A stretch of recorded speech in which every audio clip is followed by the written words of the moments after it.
ರಾತ್ರಿ ನಿದ್ರೆ ಮಾಡಿದಾಗ ಮಾತ್ರ ಪೈನಿಯಲ್ ಗ್ಲ್ಯಾಂಡಿಂದ ಸೆಕ್ರಿಷನ್ ಆಗೋದು ಮೆಲಟನಿನ್. ಅದ್ಭುತವಾದ ಹಾರ್ಮೋನು, ಗುಡ್ ಹಾರ್ಮೋನ್. ಈಗ ಸೆರೋಟೋನಿನ್ ಹೇಳಿದೆ ನಾನು, ಮೂಡ್ ಹಾರ್ಮೋನ್ ಅಂತ, ನಾನು ಅದ್ರ ಬಗ್ಗೆ ನಿಮ್ಗೆ ಹೇಳಿದೆ. ಈಗ ಅದಕ್ಕೆ ಹೇಳ್ತೀವಿ ನಾವು ಹೊಟ್ಟೆಗೆ ಏನು ತಿಂತೀಯಾ ಅಂತ ಒಂದು ಮಾತು ಹೇಳ್ತಾರಲ್ವ, ಯಾರು ತಪ್ಪು ಮಾಡಿದ್ರೆ ನೀನು ಹೊಟ್ಟೆಗೆ ಏನು ತಿಂತೀಯಾ ಅನ್ನೋದು. ನಾವು ಯಾವ ಥರ ಜನ ಮಾತಾಡ್ತಾರೆ ಅಂದರೆ, ನೀನು ಹೊಟ್ಟೆಗೆ ಅನ್ನ ತಿಂತೀಯಾ, ನೀನು ಸಗಣಿ ತಿಂತೀಯಾ ಅನ್ನೋ ಥರ, ಗೊಬ್ಬರ ತಿಂತೀಯಾ ಅಂತ. ಅದು ಅಲ್ಲ, ಅದು ಆ್ಯಕ್ಚುಲ್ ಆಗಿ ಅದ್ರ ಸೈನ್ಸ್ ಬೇರೆ. ನಾವು ಯಾವ ಆಹಾರ ತಿಂತೀವಿ ಅದಕ್ಕೆ ತಕ್ಕಂತೆ ನಮ್ಮ ದೇಹದಲ್ಲಿ ಸೆರೋಟೋನಿನ್ ರಿಲೀಸ್ ಆಗುತ್ತೆ.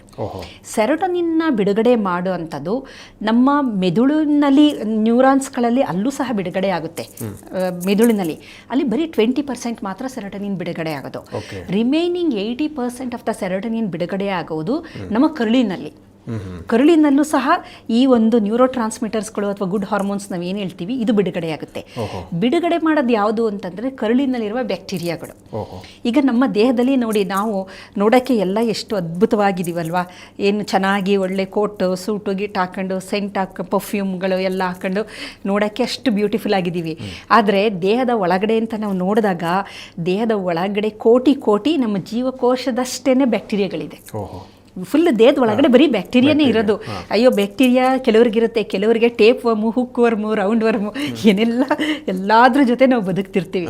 ಅಂದರೆ ಒಳಗಡೆ ಅಷ್ಟು. ಅದಕ್ಕೆ ನನಗೆ ಯಾವಾಗಲೂ ಜ್ಞಾಪಕಕ್ಕೆ ಬರೋದು ಭಕ್ತ ಕುಂಬಾರದಲ್ಲಿ ಒಂದು ರಾಜ್ಕುಮಾರ್ ಹೇಳ್ತಾರಲ್ಲ ಹಾಡು, ಮಾನವ ಮೂಳೆ ಮಾಂಸದ ತಡಿಗೆ ಅಂತ ಹೇಳಿ. ಅದು ಮೇಲೆ ಅಷ್ಟೇ ಚಂದ, ಒಳಗಡೆ ನೀವು ನೋಡಿಬಿಟ್ರೆ ನಿಮಗೆ ಅಸಹ್ಯ ಆಗಿಬಿಡುತ್ತೆ. ಅಂದರೆ ಅಷ್ಟೊಂದು ಬ್ಯಾಕ್ಟೀರಿಯಾಗಳು ಒಳಗಿದೆ. ಅದರಲ್ಲಿ 2 ಥರ ಬ್ಯಾಕ್ಟೀರಿಯಾಗಳಿರುತ್ತೆ. ಒಂದು ನಮಗೆ ಉಪಕಾರ ಮಾಡೋ ಅಂಥದ್ದು, ಇನ್ನೊಂದು ಅದರಿಂದ ನಮಗೆ ಅಪಕಾರ. ಅದು ಅದರ ಸಂಖ್ಯೆ ಜಾಸ್ತಿ ಆಗ್ತಾ ಹೋದಂಗೆ ಕಾಯಿಲೆಗಳು ಬರುತ್ತೆ. ಇಲ್ಲಿ ಏನಾಗುತ್ತೆ ಅಂದರೆ, ಯಾವಾಗಲೂ ನೋಡಿ, ಒಂದು ಒಳ್ಳೆಯದು ಕೆಟ್ಟದು ಅಂತಿದ್ದಾಗ ಕಾಂಪಿಟೇಷನು, ಎರಡಕ್ಕೂ ಒಂದೇ ಒಂದು ಸೋರ್ಸ್ಗೆ ಕಾಂಪಿಟೇಷನ್. ಇಲ್ಲೂ ಹಾಗೆ ನಡೆಯುತ್ತೆ. ಈ ಗುಡ್ ಬ್ಯಾಕ್ಟೀರಿಯಾಗಳು ಮತ್ತು ಹಾರ್ಮ್ಫುಲ್ ಬ್ಯಾಕ್ಟೀರಿಯಾಗಳ ಮಧ್ಯೆ ಒಂದು ಕಾಂಪಿಟೇಷನು. ಬಟ್ ಯಾವಾಗಲೂ ಈ ಗುಡ್ ಬ್ಯಾಕ್ಟೀರಿಯಾ ಅಪ್ಪರ್ ಹ್ಯಾಂಡಲ್ಲಿ ಇರುತ್ತಲ್ಲ, ಆವಾಗ ನಮಗೆ ಹೆಲ್ತ್ ಚೆನ್ನಾಗಿರುತ್ತೆ. ಯಾವಾಗ ಈ ಹಾರ್ಮ್ಫುಲ್ ಬ್ಯಾಕ್ಟೀರಿಯಾಗಳು ಅಪ್ಪರ್ ಹ್ಯಾಂಡ್ ಅಂದರೆ ಅವರ ಪ್ರಾಬಲ್ಯ ಜಾಸ್ತಿ ಆಗ್ತಾ ಹೋಗುತ್ತೆ, ನಮಗೆ ಎಲ್ಲ ಕಾಯಿಲೆಗಳು ಬರುತ್ತೆ. ಹಾಗಾಗಿ ನಾವು ಈ ಗುಡ್ ಗಟ್ ಮೈಕ್ರೋಬಯೋಮ್ ಅಂತ ಕರಿತೀವಿ. ಈ ಬ್ಯಾಕ್ಟೀರಿಯಾಗಳಿದೆಯಲ್ಲ, ಇದನ್ನು ನಾವು ಮೇಂಟೈನ್ ಮಾಡ್ಕೊಳ್ತಾ ಬರಬೇಕು. ಅದು ನಮ್ಮ ಕೈಲೇ ಇರೋದು. ಇದನ್ನು ನೀವು ಎಷ್ಟು ಚೆನ್ನಾಗಿ ಕಾಪಾಡ್ಕೊಂಬರ್ತೀರಾ, ನಿಮ್ಮ ಓವರ್ ಆಲ್ ಹೆಲ್ತ್, ದೈಹಿಕ ಆರೋಗ್ಯ ಅಲ್ಲ, ಮಾನಸಿಕ ಆರೋಗ್ಯನೂ ಸಹ, ನಿಮ್ಮ ಮೂಡ್ ಆಗ್ಬೋದು ಅಥವಾ ನಿಮಗೆ ಒಂದು ಸ್ಟ್ರೆಸ್ ಬರೋದೇ ಆಗಲಿ, ಖಿನ್ನತೆ, ಎಲ್ಲದೂ ಈ ಗಟ್ ಮೈಕ್ರೋಬ್ಸಿಂದನೇ ನಿಮಗೆ ಡಿಪೆಂಡ್ ಆಗಿದೆ. ಸೊ ಈ ಗುಡ್ ಗಟ್ ಮೈಕ್ರೋಬ್ಸ್ನ ಯಾವ ರೀತಿ ನಾವು ಕಾಪಾಡ್ಕೋಬೇಕು ಅಂದರೆ, ಅವಕ್ಕೆ ಆಹಾರ ಕೊಡಬೇಕು. ನೀವು ಅವು ಚೆನ್ನಾಗಿರಬೇಕು, ಬದುಕಬೇಕು ಅಂದರೆ ನೀವು ಅದಕ್ಕೆ ಆಹಾರ ಕೊಡಬೇಕು. ಸೊ ನಿಮಗೆ ಗೊತ್ತಿರ್ಬೋದು, ಈಗ ಏನೋ ಒಂದು ಹುಷಾರಿಲ್ಲ ಅಂತನ್ನಿ, ಏನೋ ಒಂದು ಇನ್ಫೆಕ್ಷನ್ ಆಯಿತು, ಆ್ಯಂಟಿಬಯೋಟಿಕ್ಸ್ ಕೊಡ್ತಾರೆ. ಅದು ಆ್ಯಂಟಿಬಯೋಟಿಕ್ ಅಂದರೆ ಬ್ಯಾಕ್ಟೀರಿಯಾಗಳನ್ನ ಸಾಯಿಸೋದು. ಅದರಲ್ಲಿ ಒಳ್ಳೇದು ಕೆಟ್ಟದ್ದು ಎಲ್ಲ ಸತ್ತೋಗ್ಬಿಡುತ್ತೆ. ಅದ್ರ ಜೊತೆಗೆ ನಿಮಗೆ ವಿಟಮಿನ್ ಸಪ್ಲಿಮೆಂಟ್ ಕೊಡ್ತಾರೆ ನೋಡಿ, ಅಲ್ವಾ? ಅದನ್ನು ಏನಕ್ಕೆ ಅಂತಂದರೆ, ಈ ಸತ್ತೋಗುತ್ತಲ್ಲ ಅದನ್ನು ತಡೆಯೋದಕ್ಕೋಸ್ಕರ ವೈಟಮಿನ್ ಸಪ್ಲಿಮೆಂಟೇಷನ್ ಎಲ್ಲ ಕೊಟ್ಟರೆ ಅದು ವಿಟಮಿನ್ಗಳನ್ನೆಲ್ಲ ಬಿಡುಗಡೆ ಮಾಡುತ್ತೆ. ಆ ಸಂದರ್ಭದಲ್ಲಿ ನಮಗೆ ಡಿಫಿಷಿಯನ್ಸಿ ಆಗಬಾರ್ದು ಅಂತೇಳಿ ಅದನ್ನು ಕೊಡೋದು. ಹಾಗಾಗಿ ಈ ಮೈಕ್ರೋಬ್ಸ್ಗಳು ಚೆನ್ನಾಗಿ ಇರಬೇಕು. ಗುಡ್ ಗಟ್ ಮೈಕ್ರೋಬ್ಸ್ ಅಂದರೆ ನೀವು ಅದಕ್ಕೆ ಪೂರಕವಾದ ಆಹಾರವನ್ನು ಸೇವನೆ ಮಾಡ್ತಾ ಬರಬೇಕು. ಅದರಲ್ಲಿ ಮುಖ್ಯವಾದದ್ದು ಪ್ರೋಬಯೋಟಿಕ್ಸ್ ಅಂತ ನೀವು ಕೇಳಿರ್ಬೋದು. ಇತ್ತೀಚೆಗೆ ತುಂಬ ಅದ್ರ ಬಗ್ಗೆ ಜನ ತುಂಬ ಅರಿವಿದೆ. ಪ್ರೋಬಯೋಟಿಕ್ಸ್ ಬಗ್ಗೆ ಬಹಳಷ್ಟು ನಿಮಗೆ ವಿಡಿಯೋಗಳು ಸಿಗುತ್ತೆ. ಅದ್ರ ಬಗ್ಗೆ ಎಲ್ಲ ಮಾತಾಡ್ತಾರೆ, ವಿಜ್ಞಾನಿಗಳು ಮಾತಾಡ್ತಾರೆ, ವೈದ್ಯರುಗಳು ಮಾತಾಡ್ತಾರೆ. ಪ್ರೋಬಯೋಟಿಕ್ಸ್ ವೆರಿ ಸಿಂಪಲ್ಲು, ನಮ್ಮ ಊಟದಲ್ಲೇ ಇದೆ. ಅದೆಲ್ಲ ಯಾವುದು ಉಪ್ಪಿನಕಾಯಿ ಪ್ರೋಬಯೋಟಿಕ್ ನಾವು ಸೇವಿಸ್ತೀವಲ್ಲ, ಉಪ್ಪಿನಕಾಯಿ ಅದರಷ್ಟು ಒಳ್ಳೆ ಪ್ರೋಬಯೋಟಿಕ್ ಯಾವುದೂ ಇಲ್ಲ. ಯಾಕೆಂದರೆ ಫರ್ಮೆಂಟ್ ಆಗಿರುತ್ತೆ. ಅದಕ್ಕೆ ಯಾವ್ದು ಫರ್ಮೆಂಟ್ ಆಗಿರುತ್ತೆ, ಹುದುಗುವಿಕೆ ಅಂತ ಒಂದು ಪ್ರೊಸೆಸ್, ಫರ್ಮೆಂಟೇಷನ್ ಅಂತೀವಲ್ಲ, ಅದರಲ್ಲಿ ಎಲ್ಲದರಲ್ಲೂ ಪ್ರೋಬಯೋಟಿಕ್ಸ್ ಇರುತ್ತೆ. ಮಜ್ಜಿಗೆ, ಮೊಸರು, ಇಡ್ಲಿ, ದೋಸೆ, ದೋಕ್ಲಾ ಅಂತ ಸಿಗುತ್ತೆ ನೋಡಿ, ಗುಜರಾತಿ ಇದು. ಆಮೇಲೆ ರಾಗಿ ಗಂಜಿ, ಆಮೇಲೆ ಅನ್ನದ್ದು ರಾತ್ರಿ ಹೊತ್ತು ಅದನ್ನು ಮೊಸರು ಹಾಕಿ ಅದನ್ನು ಫರ್ಮೆಂಟ್ ಮಾಡಿ ಬೆಳಗ್ಗೆ ಅದಕ್ಕೆ ಈರುಳ್ಳಿ, ಕೊತ್ತಂಬರಿ ಸೊಪ್ಪೆಲ್ಲ ಹಾಕೊಂಡು ಒಂಥರ ಗಂಜಿ ತಿಂತಾರಲ್ಲ, ಇದೆಲ್ಲ ದಿ ಬೆಸ್ಟ್ ಪ್ರೋಬಯೋಟಿಕ್ಸ್. ನೀವು ಯಾವುದನ್ನ ಫರ್ಮೆಂಟ್ ಆಗುತ್ತೆ, ಇದನ್ನು ನೀವು ಸೇವನೆ ಮಾಡಿದಾಗ ಈ ಗಟ್ ಮೈಕ್ರೋಬ್ಸ್ಗಳು ಚೆನ್ನಾಗಿರುತ್ತೆ. ಅದೇನು ಮಾಡುತ್ತೆ, ಇದನ್ನೆಲ್ಲ ಬಳಸ್ಕೊಂಡು ನಮಗೆ ಸೆರೋಟೋನಿನ್ನ ರಿಲೀಸ್ ಮಾಡ್ತಾ ಬರುತ್ತೆ.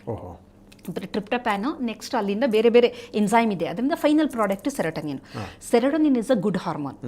ಅದಕ್ಕೆ ನೀವೇನಾದರೂ ಎಲ್ಲೋ ಒಂದು ದೊಡ್ಡದೊಂದು ಮೀಟಿಂಗ್ ಇದೆ, ತುಂಬ ವೆರಿ ಇಂಪಾರ್ಟೆಂಟ್ ಮೀಟಿಂಗ್ ಅಂತಂದರೆ ನೀವು ಮೊಸರನ್ನ ತಿಂದು ಮಜ್ಜಿಗೆ ಗಿಜ್ಜಿಗೆ ಕುಡ್ಕೊಂಡು ಹೋದರೆ ನೀವು ಕಾಮ್ ಮೈಂಡಲ್ಲಿ ಇರ್ತೀರಾ. ಏಕೆಂದರೆ ನಿಮ್ಮ ಬಿಹೇವಿಯರ್ ಆ ಥರ ಇರುತ್ತೆ, ತುಂಬ ಚೆನ್ನಾಗಿ ಅದಾಗುತ್ತೆ. ಮತ್ತು ಅದಕ್ಕೆ ಮಕ್ಕಳುಗಳು ಎಕ್ಸಾಮಲ್ಲೆಲ್ಲ ಹೋಗ್ಬೇಕು ಅಂತಂದರೆ ಸ್ವಲ್ಪ ಮೊಸರನ್ನ ಅಥವಾ ಮಜ್ಜಿಗೆ ಅಥವಾ ಹಾಲನ್ನು ಈ ಥರದ್ದು ಅಂದರೆ ಮತ್ತು ನಾರಿನಾಂಶದಿಂದ ಕುಡಿದ ಅಂಥದ್ದು, ಒಂದು ಬಾಳೆಹಣ್ಣು, ಒಂಥರ ಕೂಲಿಂಗ್ ಎಫೆಕ್ಟು ಇರುತ್ತೆ. ಅದ್ರ ಜೊತೆಗೆ ನಿಮಗೆ ಆ ಗಟ್ ಮೈಕ್ರೋಬ್ಸು ಚೆನ್ನಾಗಿರೋದ್ರಿಂದ ನಿಮ್ಮ ಬಿಹೇವಿಯರ್ ಚೆನ್ನಾಗಿರುತ್ತೆ. ಸೊ ಕಾಮ್ ಮೈಂಡಲ್ಲಿ ಇರ್ತೀರ. ನೀವು ಕಾಮ್ ಮೈಂಡಲ್ಲಿದ್ದಾಗ ನೀವು ಎಕ್ಸಾಮ್ ಚೆನ್ನಾಗಿ ಮಾಡ್ತೀರಾ, ಅಥವಾ ಕಾಮ್ ಮೈಂಡಲ್ಲಿದ್ದರೆ ಇಂಟ್ರ್ಯೂಗಳು ಚೆನ್ನಾಗಿ ಮಾಡ್ತೀರಾ. ಅದೇ ನೀವು ಸ್ಪೈಸಿ ಐಟಮ್ ಎಲ್ಲ ತಿಂತೀವಲ್ಲ, ಈಗ ನಾನ್ ವೆಜಿಟೇರಿಯನ್ ಫುಡ್ ಆಗ್ಬೋದು, ಸ್ಪೈಸಿ ಐಟಮು, ಇದು ಅದಕ್ಕೆ ಆಹಾರ ಅಲ್ಲ. ಅವಾಗೇನಾಗುತ್ತೆ ಅಂದರೆ ನಮ್ಮ ಬಿಹೇವಿಯರ್ ಅದಕ್ಕೆ ನೋಡಿ. ಸಾಮಾನ್ಯವಾಗಿ ನಾವು ಅಂತೀವಲ್ವ, ಸ್ವಲ್ಪ ನಾನ್ ವೆಜಿಟೇರಿಯನ್ ಫುಡ್ ತುಂಬ ತಿನ್ನೋಂಥವ್ರು, ತುಂಬ ಖಾರ ಅಂದರೆ ಸ್ಪೈಸ್ ಜಾಸ್ತಿ ತಿಂತೀವಲ್ಲ, ಅಂಥ ಆಹಾರ ತಿನ್ನೋರಿಗೆ ಕೋಪ ಜಾಸ್ತಿ.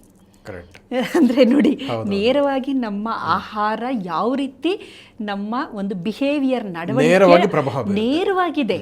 ನೀವು ಏನು ತಿಂತೀರಾ ನಿಮ್ಮ ಬಿಹೇವಿಯರ್ ಹಂಗಿರುತ್ತೆ. ಅದು ನಿಮಗೆ ಬಿಟ್ಟಿದ್ದು. ಈಗ ಚಾಯ್ಸ್ ಇಸ್ ಯೋರ್ಸ್. ನೀವು ಸಾತ್ವಿಕ್ ಅಂದರೆ ಯಾವಾಗಲೂ ನೀವು ಸಂಪೂರ್ಣವಾಗಿ ನೀವು ನಾನ್ ವೆಜ್ ತಿನ್ನಬೇಡಿ ಅಂತ ನಾನು ಹೇಳ್ತಾ ಇಲ್ಲ, ಬಟ್ ಆದಷ್ಟು ಡೇ ಟು ಡೇ ಇದರಲ್ಲಿ ತಿನ್ನಿ. ಯಾವಾಗಲೂ ಅಕೇಶನಲ್ಲಿ ನೀವು ಬೇಕಾದರೆ ಮಾಂಸಾಹಾರನ ಬಳಸ್ಕೋಬೋದು.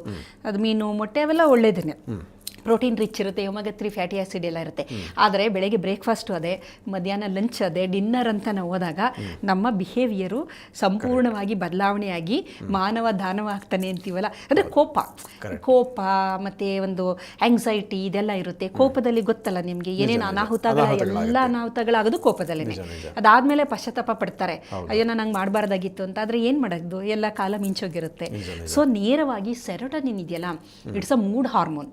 ನಿಮ್ಮ ಮೂಡ್ ಚೆನ್ನಾಗಿದ್ರೆ ನಿಮಗೆ ಯಾರು ಬಂದು ಏನು ಬೈದರೂ ನಿಮ್ಗೆ ಏನು ಅನ್ಸಲ್ಲ. ನಿಮ್ಮ ಮೂಡ್ ಚೆನ್ನಾಗಿಲ್ಲ ಅಂದರೆ ಸುಮ್ಮನೆ ನಿಮ್ಮನ್ನ ಹಲೋ ಸರ್ ಚೆನ್ನಾಗಿದ್ದೀರಾ ಅಂತಂದರೆ ನಿಮ್ಗೆ ಕೋಪ ಬರುತ್ತೆ ಅಲ್ವಾ. ನಾನು ಚೆನ್ನಾಗೇ ಇದ್ದೀನಿ ನಿನಗೇನು ಅಂದರೆ everything depends on our diet ಅಂತ ಫುಡ್. ಇದು ಬಿಕಾಸ್ ಆಫ್ ಸೆರೋಟೋನಿನ್ ಅಂತ ನಾನು ಹೇಳಿದೆ.